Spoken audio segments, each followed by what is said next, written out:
London की crown prosecution service ने मुत्तहिदा कौमी मूवमेंट के बानी की सेहत की बुनियाद पर दहशतगर्दी का मुकदमा ख़त्म करने की दरख्वास्त मुस्तरद कर दी। मुत्तहिदा के बानी के खिलाफ 2016 की तकरीर पर मुकदमे की कार्रवाई जनवरी 2022 से शुरू होगी। मुत्तहिदा के बानी ने जहनी और जिस्मानी तौर पर फिट न होने को वजह बताकर मुकदमा खारिज करने की अपील की थी।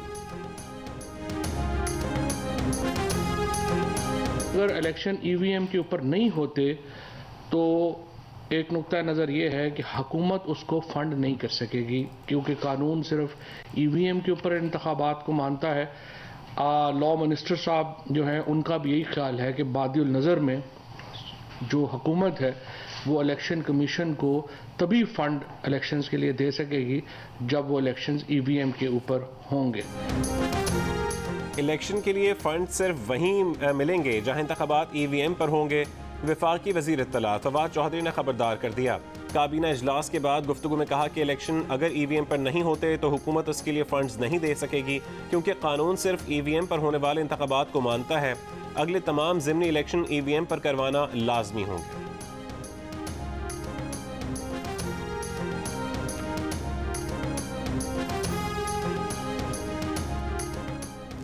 कोई इदारा इलेक्शन कमीशन के फंड्स रोकने का मजाज नहीं। फंड्स रोकने पर इलेक्शन कमीशन तौहीन का केस कर सकता है।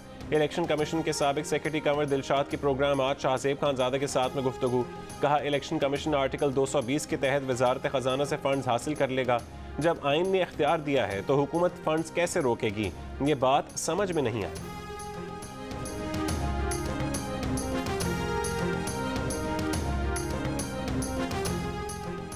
पेट्रोलियम मसनूआत की कीमतें बरकरार रखने का फैसला। वजारत खजाना का कहना है कि पेट्रोल की कीमत 145 रुपये 82 पैसे और डीजल की कीमत 142 रुपये 62 पैसे फी लीटर बरकरार रहेगी।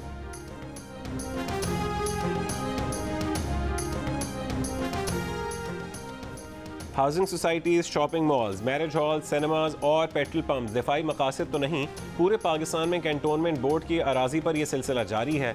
कैंटोनमेंट अराजी पर कमर्शियल सरगर्मियों के खिलाफ केस की समाअत में चीफ जस्टिस का इजहार बरहमी। रिमार्क्स दिए कि कराची में फैसल बेस पर स्कूल और शादी हॉल बने हुए हैं, कोई भी शादी का मेहमान बनकर रनवे पर भाग रहा होगा। कहा जा रहा है कि मसरूर और कोरंगी एयरबेसेस बंद किए जा रहे हैं। एयरबेस बंद करके वहां कमर्शियल सरगर्मी शुरू करेंगे। कारसाज में बड़ी बड़ी दीवारें खड़ी करके सर्विस रोड भी अंदर कर दी गई। पर्ल, मार्की और ग्रैंड कन्वेंशन हॉल अभी तक बरकरार हैं। गिजरी रोड पर रातों रात बिल्डिंग खड़ी कर दी गई। हम अभी सोकर नहीं उठे थे कि इन्होंने बिल्डिंग खड़ी कर दी। चीफ जस्टिस ने सेक्रेटरी दिफा से पूछा कि हमें बताएं आगे का क्या प्लान है आपका। क्या सिनेमा, शादी हॉल्स, स्कूल और घर बनाना दिफाई मकासद हैं? अदालत का काला पुल के साथ वाली दीवार और ग्रैंड कन्वेंशन हॉल आज ही गिराने का हुक्म। कैंटोनमेंट अराजी पर जारी कमर्शियल सरगर्मियों से मुतालिक सेक्रेटरी दिफा की रिपोर्ट गैर तसल्ली बख्श करार।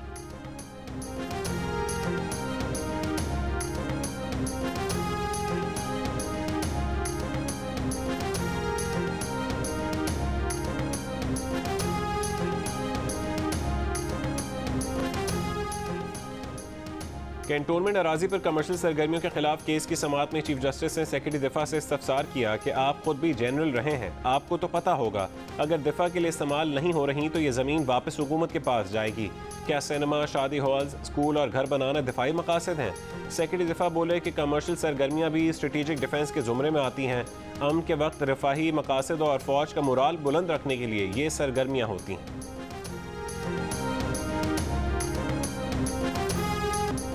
गिलगित बल्तिस्तान के साबिक चीफ जज राना शमीम के बयान हलफी पर तौहीन अदालत केस। इस्लामाबाद हाई कोर्ट ने सवाल किया कि 3 साल बाद लंदन में बयान हलफी किस मकसद के लिए दिया। राना शमीम ने बताया कि बयान हलफी सरबमोहर था, नहीं मालूम किस तरह लीक हुआ।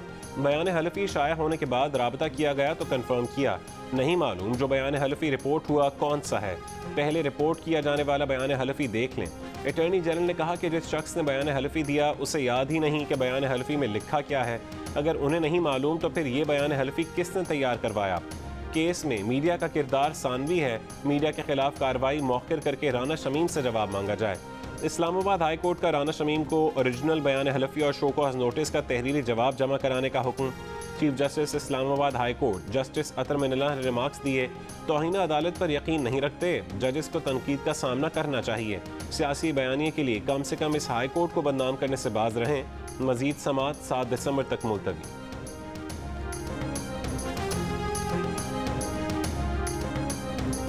राना शमीम साहब हैं, वाइस प्रेसिडेंट PMLN, वो कह रहे हैं कि अपना ये एफिडेविट ही मेरा नहीं है और मेरा एफिडेविट जो है वो तो लॉक है।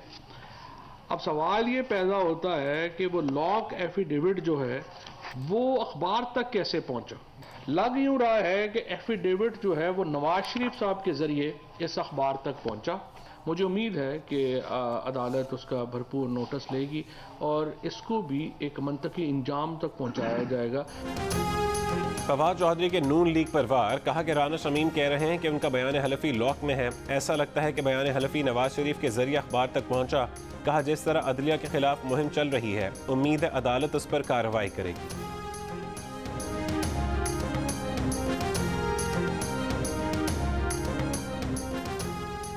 नून लीग के रहनुमा एहसन इकबाल का कहना है कि मुस्लिम लीग नून ने राना शमीम का बयान हल्फी लीक नहीं किया। राना शमीम भी यही है, इंतजार करना चाहिए कि उस सरबमोहर बयान हल्फी में लिखा क्या है। एहसन इकबाल की प्रोग्राम आज शाहजेब खानजादा के साथ में गुफ्तगू। No comments please, no comments please, no university के वाइस कमेंट प्लीज। ये नहीं, वहाँ पर आप तनख्वाह ले रहे हैं, ये कहा जा रहा है नहीं है ये तो रास्ता छोड़ रहे हैं, नहीं ना करें ना, मैं नहीं कुछ जवाब नहीं दूंगा। आपने बयान हल्फी दिया है सर। सवाल कई जवाब कोई नहीं। इस्लामाबाद हाई कोर्ट से रवानगी के वक्त गिलगित बल्तिस्तान के साबिक चीफ जज राना शमीम का सहाफ़ियों के सवालात का जवाब देने से गुरेज, नो कमेंट्स कहकर चले गए। राना शमीम ने अपने बयान हल्फी में इंकशाफ किया था कि साबिक चीफ जस्टिस पाकिस्तान साकिब निसार ने इस्लामाबाद हाई कोर्ट के एक जज को यह हुक्म दिया था कि वो 2018 के इंतखाबात से कबल नवाज शरीफ और मरीम नवाज को जमानत पर रिहा ना करें।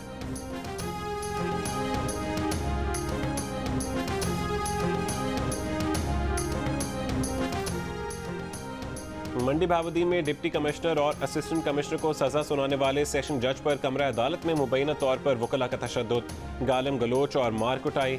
डिस्ट्रिक्ट एंड सेशन जज राव अब्दुल जब्बार की मुद्दत में थाना सिविल लाइन में वकला के खिलाफ मुकदमा दर्ज। डिप्टी कमिश्नर, असिस्टेंट कमिश्नर और DPO को OSD बना दिया गया। DSP को भी ओहदे से हटा दिया गया। 3 अफसरान मुकदमे में नामजद। सेशन जज ने मुकदमे की दरख्वास्त में मौक़िफ़ अपनाया कि उनके कमरे में वकीलों ने घुस कर धमकियाँ दी। डिप्टी कमिश्नर और असिस्टेंट कमिश्नर के खिलाफ कार्रवाई वापस लेने पर जोर दिया, इनकार पर तशद्दुद किया। सेशन जज ने 26 नवंबर को तौहीन अदालत पर मंडी भावुद्दीन के डिप्टी कमिश्नर और असिस्टेंट कमिश्नर को 3 महीने के लिए जेल भेजने का हुक्म दिया था। जो भुट्टो की बेटी को चोर चोर कहते थे, आज खुद सर्टिफाइड चोर हैं। जो फ़ोन कॉल करके अदालत पर दबाव डालते थे कि बेनज़ीर और आसिफ अली जरदारी को 20-20 साल सज़ा दो, आज उनके खिलाफ टेप्स निकल रही हैं। बिलावल भुट्टो की नाम लिए बगैर शरीफ ख़ानदान पर तनकीद, कहा कि फ़ोन कॉल का निज़ाम कल भी गलत था, आज भी गलत है। पार्लिमान और अदलिया ऐसा फैसला सुनाएं कि आइंदा किसी की ऐसा करने की हिम्मत ना हो। ये रवायत हमेशा के लिए ख़त्म होनी चाहिए। बिलावल के वज़ीर आज़म पर भी वार, कहा कि इमरान खान को भागने नहीं देंगे, उन्हें लंदन या सऊदी अरब ले जाने के लिए कोई तैयारा नहीं आएगा।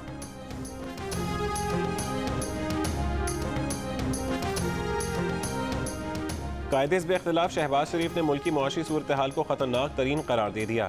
कहा कि हुकूमत रही तो आइंदा बरस कर्ज पर सूद की अदायगी के बाद दिफा, सरकारी मुलाजमीन की तनख्वाहों, पेंशन और हुकूमत चलाने के लिए भी कर्ज लेना पड़ेगा। मौजूदा हुकूमत के हर नए दिन का मतलब पाकिस्तान को मुआशी डेड एंड की तरफ ले जाना है। ग्लासगो कॉन्फ्रेंस में वजीर और मुशीर के झगड़े की बाज़गश्त वजीर आज़म तक पहुँच गई। इमरान खान ने काबीना रकीन के बैरून मुल्क जाने पर पाबंदी लगा दी। वफाकी काबीना इजलास की अंदरूनी कहानी सामने आ गई। ज़राए के मुताबिक इमरान खान ने कहा कि कुछ पार्टी रहनुमा बगैर बताए कॉन्फ्रेंस में शिरकत के लिए पहुँच गए थे। कॉन्फ्रेंस में वज़रा से मुतालिक जो बयानात दिए गए वो इंतहाई अफसोसनाक हैं। आइंदा कोई वजीर इजाज़त के बगैर बैरून मुल्क नहीं जाएगा। अगले 3-4 महीने मुआशी मामलात के लिए अहम है। हुकूमत को मुख्तलिफ चैलेंजेस का सामना है। वज़रा अपनी अपनी वजारतों में रहें। तहरीक इंसाफ के रियाज फतियाना ने कॉन्फ्रेंस में मलिक अमीन असलम और जरताज गुल के झगड़े का इल्ज़ाम लगाया है। तहरीक इंसाफ ने रियाज फतियाना को NGO के जरिए ग्लासगो जाने और वजीरों पर इल्ज़ाम लगाने पर शोकॉज नोटिस दे रखा है।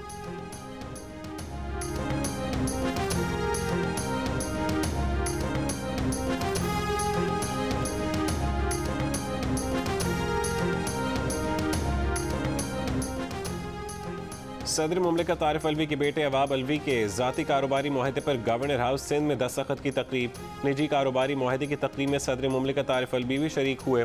निजी कारोबारी मुआहदे के लिए गवर्नर हाउस का इस्तेमाल और सदर मुमलिकत की शिरकत ने कई सवालात उठा दिए। क्या आम पाकिस्तानी को भी अपने कारोबारी मुआहदे गवर्नर हाउस में करने का हक है, या ये सहूलत सिर्फ सदर के बेटे को हासिल है?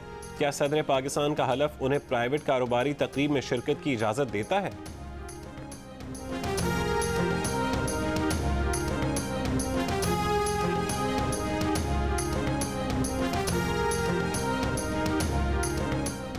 मुस्लिम लीग नून के रहनुमा परवेज रशीद ने कहा है कि वो यूरोप जिसे इमरान खान जानते हैं, या वो रियासत मदीना जिसका ख्वाब वो अवाम को दिखाते हैं, वहाँ अगर कोई सदर सरकारी दफ्तर में निजी कारोबारी दस्तावेज मुआहदे का गवाह बना होता तो जेल की हवा खाता। सरकारी लोगों वाले सब्ज मेज़ पोश पर निजी कारोबारी दस्तावेजात पर मुआहदा हुआ। यूरोप या रियासत मदीना में सदर सरकारी दफ्तर में बेटे और अमरीकी कंपनी के मुआहदे का गवाह बना होता तो जेल की हवा खाता।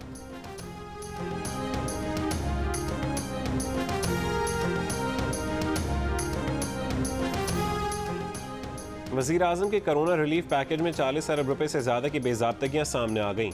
ऑडिटर जनरल की रिपोर्ट में इंकशाफ। वज़ीर आज़म ने 1200 अरब के तारीखी रिलीफ पैकेज का ऐलान किया था। 500 अरब रुपए मजदूरों और गरीबों के लिए मुख्तस हुए, तहम सिर्फ 116 अरब रुपए ही जारी हो सके। उसमें से 35 अरब रुपए से ज़्यादा अदायगियाँ खिलाफ ज़ाब्ता की गईं। ऑडिट रिपोर्ट के मुताबिक बाकी 314 अरब रुपए तो वजारत ख़जाने ने जारी ही नहीं किए। NDMA में भी 4 अरब 80 करोड़ रुपए की बेज़ाब्तगियों की निशानदही।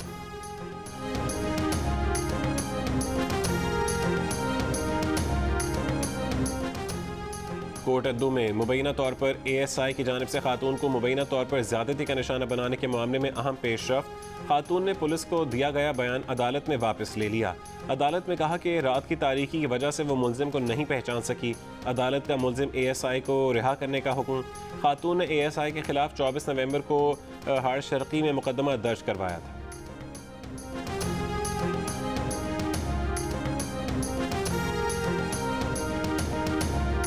कराची के मुख्तलिफ इलाकों में गंदगी और कचरे के ढेर। हैदराबाद, सखर, लाड़काना, नवाबशाह और सिंध के दीगर अजला में भी सफाई का हाल ख़राब। तनख्वाहों में कटौती के खिलाफ सैनिटरी वर्कर्स की हड़ताल दूसरे रोज़ भी जारी रही। मुख्तलिफ मकामात पर गंदगी के ढेर लग गए। मुलाजिमीन का कहना है कि मुतालबात तस्लीम किए जाने तक हड़ताल जारी रहेगी। हड़ताल से कराची में सैकड़ों टन कचरा जमा हो गया। सड़कों पर गंदगी के ढेर, गटर उबलने से पानी शाहराहों और बाजारों में आ गया। अवाम शदीद मुश्किलात से दो चार।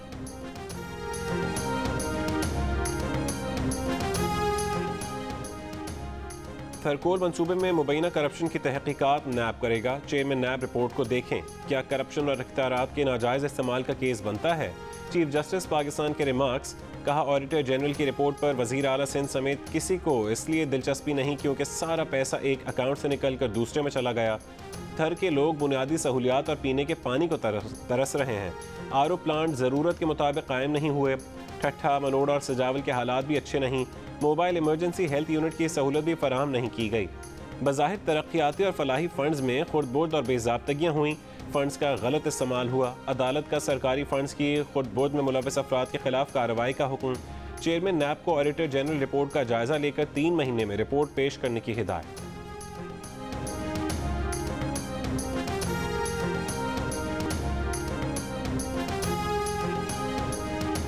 इस्लामाबाद के सरकारी असातिज़ा ने तालीम को छुट्टी पर भेज दिया। सरकारी तालीमी इदारों को ऑर्डिनेंस के जरिए म्यूनसिपल कॉरपोरेशन के मातहत करने पर तदरीस का बॉयकॉट। तलबा से भी नारे लगवा दिए, छुट्टियां दे दी। तालीमी इदारे गैर मुइना मुद्दत तक के लिए बंद कर दिए गए। मुतालबात मंजूर न हुए तो 2 दिसंबर को वज़ीर आज़म हाउस के सामने धरना देने का भी ऐलान। असातिज़ा का मौक़िफ़ है कि म्यूनसिपल कॉरपोरेशन के मातहत जाने से उनके अलाउंसेस ख़त्म हो जाएंगे। वफाकी वज़ीर तालीम शफ़क़त महमूद ने कहा कि दुनिया भर में तालीमी इदारे लोकल गवर्नमेंट के मातहत ही हैं। सरकारी मुलाजिमीन के साथ नाइंसाफ़ी नहीं होगी।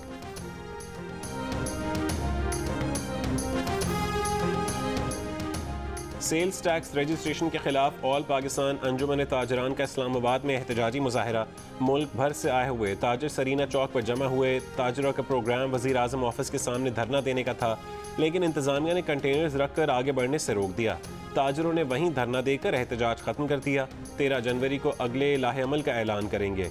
उनके मुतालबात में पॉइंट ऑफ सेल पर डिवाइस का कानून और जबरी टैक्स खत्म करना शामिल है।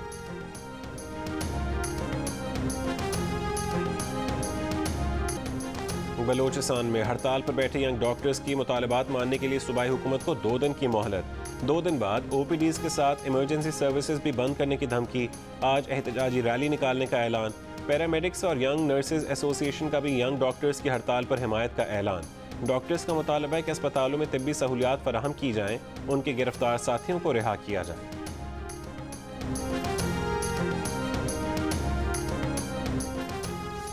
एक हाथ ले एक हाथ दे। LPG का घरेलू सिलेंडर 168 रुपये 91 पैसे सस्ता कर दिया गया। दूसरी तरफ सुई नॉर्दर्न की जानिब से गैस की कीमतों में 150% इजाफे की तजवीज़ पर ओगरा आज समाअत करेगा। मुल्क के मुख्तलिफ शहरों में आज भी गैस की लोड शेडिंग रही। पेशावर, सरगोदा, मुल्तान, भावलनगर और सक्खर समेत कई शहरों में गैस की किल्लत। कई शहरों में 18-18 घंटे गैस गायब, शहरी परेशान।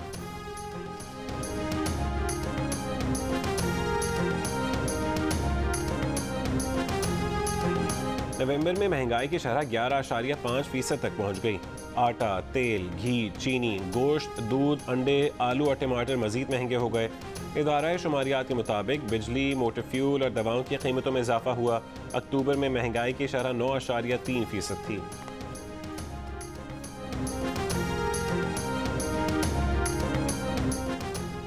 सुप्रीम कोर्ट का रुकन कौमी असम्बली अली वजीर को जमानत पर रिहा करने का हुक्म। 4 लाख रुपए की जमानती मचल के जमा कराने की हिदायत। अदालत ने रिमार्क्स दी कि अली वजीर के शरीक मुलजमान को रिहा कर दिया गया था। अली वजीर को जेल में रखने का कोई जवाज नहीं बनता। दौरान समाअत किसी जमात का नाम लिए बगैर होने वाले मुज़ाकरात का तस्करा। जस्टिस सरदार तारिक ने कहा कि रियासत मुज़ाकरात करके लोगों को छोड़ रही है।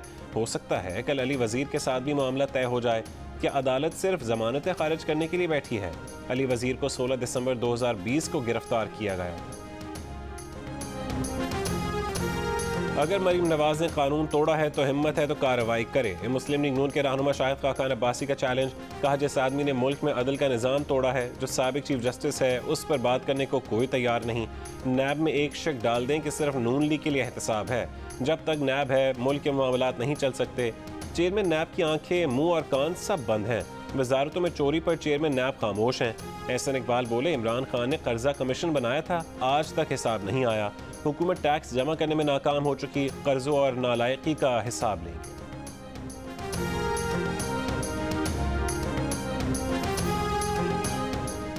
मुस्लिम लीग नून की तर्जुमान मरीम औरंगजेब का वजीर इत्तलात फवाद चौधरी को जवाब। कहा अवाम की मुफलिसी, बेबसी का मजीद मजाक न उड़ाएं। ट्वीट करके आटे, चीनी, बिजली, गैस, दवा की कीमत कम नहीं होगी। पाक सरजमीन पार्टी के चेयरमैन मुस्तफ़ा कमाल कहते हैं कि मेयर के लिए खुफिया बैलेटिंग रखी गई है। उसका मकसद ये है कि वो काउंसलर्स को खरीद सकें। ये लोग इलेक्शन के बाद काउंसलर को खरीदना चाहते हैं। हुकूमत का कोरोना से बचाव के लिए बूस्टर वैक्सीन लगवाने का फैसला। NCOC ज़राए के मुताबिक 50 साल से ज़्यादा उम्र के अफराद को बूस्टर वैक्सीन लगाई जाएगी। फैसले पर अमल दरामद आज से शुरू हो जाएगा। डिस्ट्रिक्ट हेल्थ ऑफिसर इस्लामाबाद के मुताबिक साइनोफार्म, साइनोवैक और फाइजर की बूस्टर वैक्सीन लगाई जाएगी। मुलाजमत करते हैं पेट्रोल पंप पर, आगे आए हैं, आगे से ये वैक्सीन सेंटर ही बंद है। हम तो चुंगी से आए हैं, बहुत ज़्यादा परेशानी हो रही है। मैं अब काम से छुट्टी करके अपने बच्चों को स्कूल से छुट्टी करवा के लेके आया हूँ। यहाँ आके पता चला सरकारी हॉस्पिटल्स में लगेगी। महकमा सेहत पंजाब ने लाहौर में एक्सपो वैक्सीनेशन सेंटर बंद कर दिया। महकमा सेहत के हुकाम ने उसका जवाब ये घड़ा कि घर घर वैक्सीनेशन मुहिम की वजह से इस सेंटर को खुला रखने का कोई फ़ायदा नहीं रहा। एक्सपो वैक्सीनेशन सेंटर की बंदिश से मुल्का इलाकों के बुजुर्ग, ख़वातीन, तालिब इल्म और मुलाजमत पेशा अफराद ख्वार होकर रह गए। नैब में 7 डायरेक्टर जनरल्स की ग्रेड 21 में तरक्की का नोटिफिकेशन जारी कर दिया गया। DG नैब लाहौर शहजाद सलीम को ग्रेड 21 में तरक्की दे दी गई। DG नैब रावलपिंडी इरफान नईम मंगी, इरफान बेग, फरमान अली, सुल्तान सलीम और मसूद आलम भी ग्रेड 21 में तरक्की पाने वालों में शामिल। और नेशनल वॉलीबॉल चैंपियनशिप में पाकिस्तान एयरफोर्स, पाकिस्तान आर्मी और नेवी ने सेमीफाइनल के लिए क्वालिफाई कर लिया। चौथे क्वार्टर फाइनल में वापडा ने खैबर पख्तूनख्वा को शिकस्त दे दी। इवेंट के दिलचस्प मुकाबले जियो सुपर से बराह रास्त नशर किए जा रहे हैं।